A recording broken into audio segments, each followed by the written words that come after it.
Hello everyone, did you very good on Neighbor Nicky Frozen 2 and No Time to Die and Avatar fan 2001 and I really hope you enjoyed my episode 6 of this Q&A. And then speaking of this film was in my Q&A episode 6, and people wondering, well, what is my opinion of this film after 11 years. Happy 11th anniversary to this film, and honestly people, I really don't even care about this film. I really, and honestly guys, not just a film, honestly guys, I really do not, honestly guys, I do not want to do this video. I would go downstairs, eat ramen noodle. It's much better than me talk about this film again. Anyway, now I have to do it anyway because it's for comedy purposes. Anyway, so today I'm doing a video called Why I Think Dr. Seuss Lorax is painfully average. This film does deserve a rant because honestly guys, if I make this film a rant, this film was it's going to be in my head. But after this film, going to be painfully average, I won't speak of this movie ever again. Anyway, people, I'm very sorry I didn't do a video last year of this film, and I know this film came out, I mean, turned 10 years old last year. It's the same thing with Project X, and even Project X is really over-the-top movie, but at least that film looks way better than this film. Anyway, so today I'm doing a video called Why I Think Dr. Seuss Lorax is Painfully Average. Enough talking, now let's get started, shall we? Sorry guys, I used to like this film back then, but now I think this film is painfully average. Anyway, but I still have to feel positive about this film. Like the animation detail of the forest looks pretty good, looks colorful. I really enjoyed it. Anyway, guys, in the end credits song, and honestly guys, I know, guys, I know Frozen really despised the end credit song of the Let It Grow. Let It Grow. Honestly guys, at least that song is way horrible than Let It Go. Let It Go, Let It Go. Honestly, guys, even I enjoy the Frozen duology, especially for Frozen 2. Frozen 2 is a huge part of my heart. But that Let It Go song, I'm very sorry, that song is even worse than Fix It Up. Anyway, let's talk about this film. Anyway, I think Fix It Up is way worse than Let It Go. Yeah, anyway, now let's talk about this film. Anyway, even the animation detail of the forest looks pretty good, looks colorful, but I do enjoy it. And the end credits song of this, I really love that song. That song always keeps me jam. And this is the main reason why I love movie song. Movie song always pump me every single time. Every single time the end credit, even the end credit is nothing, but that song, awesome. Good job, Wim Nation. Not bad. But that's it. That's completely it. The rest of the movie is completely tree poop. Yeah, tree poop. Get it? Like tree and the poop of the Lorax. Oh my god, that's stupid puns. Anyway, now let's talk about how painfully average of this film is.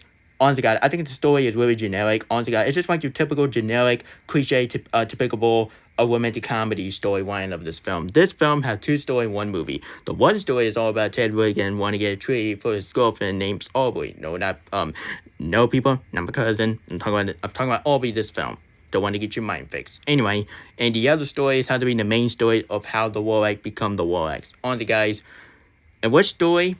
I think the story from the Lorax is much better than the main story that Women Nation is told. Yeah, I don't want to talk about it. Anyway, now, honestly, guys, let's make this quick because I'm supposed to go down and eat. Oh my goodness, we have to hurry up. I don't want to talk about this film. But anyway, we have to take your time. Anyway, and the characters are Ted Reagan. Honestly, one of the second worst performances I've ever seen was Zac Efron, and at least his way better than he was in Scooby movie as Fred Jones. Yeah, hashtag not like Fred Jones. Anyway, and Aubrey of this film, yeah, I just don't even care. And that's got to be one of the worst performances I've ever seen from Taylor Swift.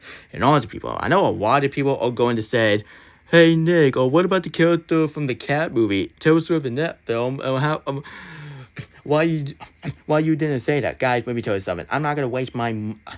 And honestly, God, I'm not going to waste my movie theater room watching that movie on my movie theater room. Honestly, God, I'm not watching that movie. And you can... honestly, God, you can check out my video called Why I Won't Watch the Cat Movie. Yeah, I'm not watching the Cat movie. The Cat movie was creepy as heck. Sorry, guys. And Ted Reagan's mom. Honestly, God, I cannot stand Ted Reagan's mother because, honestly, God, it's just like your generic... mother character, like say like a million times. The mother from the Disney movie is much better than the mother from the Women Nation. Anyway, there was a scene that she was showing Ted Reagan a dancing tree, and she was dancing. Honestly, guys, when I saw that scene, I was fist palm every time I saw that scene, and I was like, please, Women Nation, please don't do that ever again. Anyway, honestly, guys, I was going to rage on Granny, but Billy White just passed away. She was, honestly, God, she was almost this close, going to be a 100-year-old woman, but she was died age of 99, which could be a woman the time of the passing of Billy White. Anyway, guys, in the Lorax himself, at least he did an alright job. At least it's way better than he was in the other film that he was as a father. He didn't like her little girl like to read a book. You know what? Honestly, God, you know what movie I'm talking about? Medea. I do not like that movie. Anyway, and the Wandsworth. I like the older Wandsworth, but the Wandsworth that Ed Holmes' voice, I don't understand why some fangirl think he was very attractive. Oh my goodness. Now, we live the society that fangirl really like handsome man for elimination. But after Kristoff came along, a lot of fangirl don't think Kristoff is really attractive. Kristoff is much better than Wandsworth. And honestly, people, I know I'm comparing to the Disney movie into an elimination film, and I know it's kind of idiotic to say, like Freeman said, but honestly, people, I do not care if it's my YouTube channel, I can do what the heck I want. Anyway, and the villain of this film, Mr. O'Hare. I used to call him one of the worst villain for elimination, but after Scene 2 came along, name is Jimmy. Yeah, I think Jimmy from Scene 2 is way worse than Mr. O'Hare. But overall, I think Mr. O'Hare is easily one of the worst Dr. Seuss villain ever. And for God's sake, that villain make the villain from The Cat in the Hat 2003 of Alfred Baldwin look like more likable. So yeah. And some character design, honestly guys, I really did not like the character design. Like the mouth, the nose, and the eyes. My character design of the Disney part of the movie looks way better than this film with a comparison. Anyway, enough of the comparison. The comparison is annoying as what I claim. Anyway, and the biggest problem of this movie, honestly guys, I think the humor is really childish in my opinion. Yup, it's just like your typical generic anime movie has some terrible humor. Anyway, but the biggest problem of this movie, it's had to be the musical number. Honestly guys, I won't mind the musical number because honestly guys, the main reason why I like Disney is had to be the fact the musical number. Like The Little Mermaid, Mulan, Hunchback of Notre Dame, Pocahontas. Even Pocahontas has a dig song, which that song always get on my nerve. Dig. Oh my god, that song is annoying and repetitive. Anyway, if you want more detail about the dig song, I recommend you watch my movie review of Pocahontas. Anyway, even Pocahontas are worse. It's the weakest out of the Disney Renaissance. At least that film looks way better than Lecture Down Under. Anyway, back what I was saying, even the Disney musical number makes sense because they're Disney classic, they're amazing. But the musical number of this film, why do we need a musical number to this film? Well, I'm probably elimination and say, hey, you know what? Let's not make musical number with the matches. Let's party, yeah. You know I got that from the terrible rant from Hercules from Inside Out in 2001. Well, like dumb fan in 2001, which I'm not going to speak to him ever again. Like I said like a million times, which I'm going to say to it right now. Anyway, we got so many songs of this film because Anyway, even the Where to Grow song makes sense because honestly guys, they really want to grow some trees, but at least that song makes sense.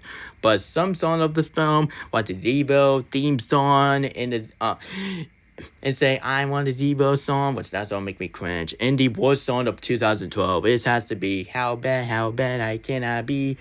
That song make Rebecca Black's Friday look. Oh my goodness. How Bad I Can I Be song. That song make Rebecca Black's Friday look like the same as it came. Honestly, guys, that song, it make me cringe, and that song's got to be one of the worst songs of 2012. Anyway, and we got so many songs way better than that song. Like When I Can't See You Again from Wreck-It Ralph, Skyfall, which is my favorite song from 2012, and Back in Time from Men in Black 3. And honestly, guys, even Men in Black 3 is honestly one of the weakest out of the Men in Black movie. Next to the Men in Black 2, even Men in Black 1. 1 is much better than the Men in Black sequel, and even it's way better than Men in Black and Astral, which I'm not watching that. Anyway, yeah, the musical number is the biggest problem of this movie. It's not, and honestly guys, it's not because of the story, it's not because of the character, because those have promise. But the musical number always bothers this movie and always ruin this movie big time. So overall guys, Dr. Seuss of Lorax, honestly guys, thank God this film has been forgotten, and thank God this film is the most forgotten movie from 2012 next to the Parental Guidance. Anyway, and honestly guys, maybe checking on Rotten Tomato website because I'm supposed to be downstairs by now. But anyway, I might get downstairs at 8 because because someone from Chris is coming. So yeah. See, I had to tell my business. Well, anyway. Yeah, it's alright because some people talk about their business on YouTube all the time. Anyway, honestly, guys, I don't know. And honestly, guys, I don't want to show why this film is free on Amazon Prime Video. Yeah, I'm not rewatching this movie ever again. Thank God this film got 54% on Rotten Tomatoes, and thank God this film, it got 63%, which ain't nothing. Anyway, thank God this film got a 54% on Rotten Tomato. Thank God some people agree with me that this film is painfully average. Even when watched up back, think this movie is boring. I disagree because every single scene of this film is really unnecessary. So overall, guys, I'm done with this film, and I'm not talking about this film ever again. Project X looked horrible than Dr. Seuss or Lorax.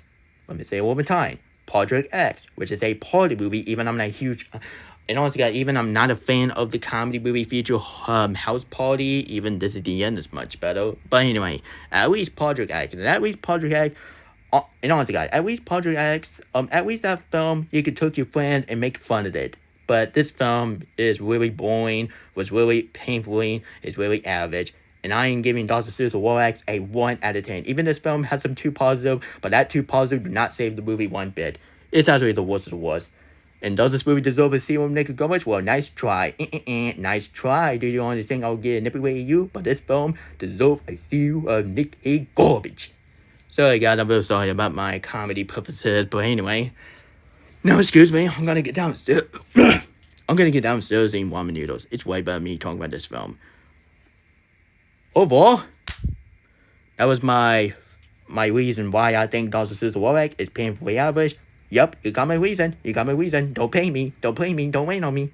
Anyway, if you like this video, hit the subscribe button, turn on notification, and share this video with your whole family for ages, and tell me what's your favorite Elimination film. For me, I think Despicable Me 1 is my favorite Elimination film for now, but honestly, let's hope the Super Mario Bros. Movie will be my new favorite Elimination film, because Anya Taylor-Joy will be as Princess Peach, Princess Peach. So let's hope Princess Peach will be the best character of Elimination. At least she is way better than his, at least that character is way better than the gold character from Scene 2. I cannot stand it. Especially she ruined the girls on fire. Oh my goodness, I cannot stand her. And honestly guys, even that song is really underrated.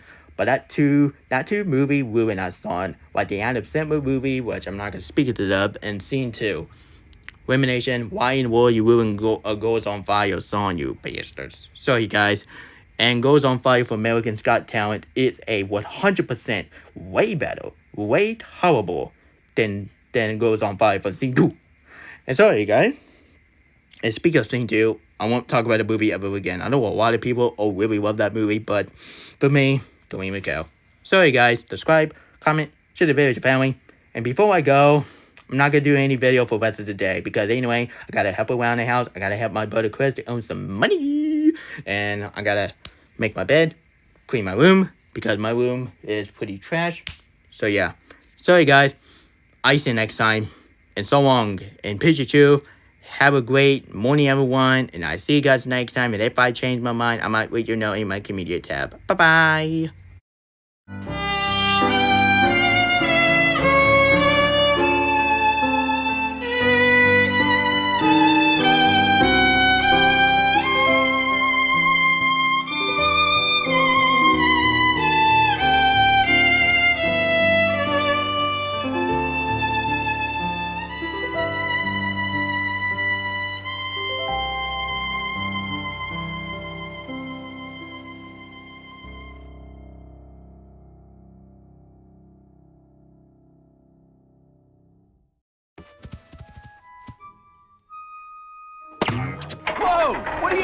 Hey, mustache, will you stop that? What's your deal, man? Time for you to go, beanpole. Pull him right out. Just gonna run him right back in. We do this all day.